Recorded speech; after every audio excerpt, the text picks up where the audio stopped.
par, back to work na ulit, night shift na naman. At kanina may kumontak sa atin na bossing na plano niya kunin yung Nike na dry fit na short. Yung nakuha ko sa ukay-ukay at plano ko rin i-alok mamaya sa kanya yung panternong itaas na Nike na dry fit na polo at sana mabenta natin sila pareho. Here, samahan niyo ako. Let's go! Kape tayo par.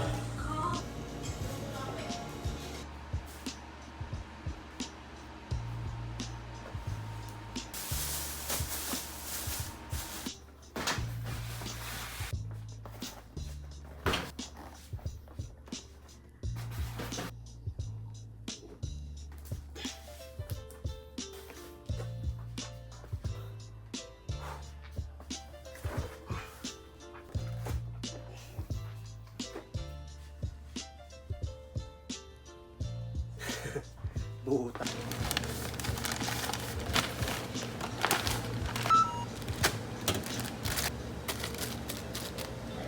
Init.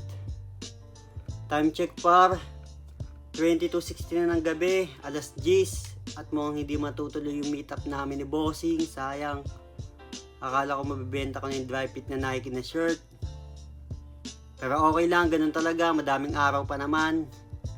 Sa ngayon, tuloy muna ako sa inventory ko. Pakainit, grabe. Balik muna ako sa pag-inventory ko. Yeah, let's go par.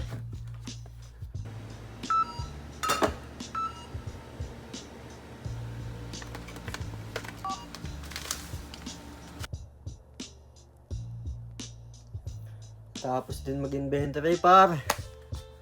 Pahinga na. Oh. Tapos na ako mag-inventory. Okay. Okay na.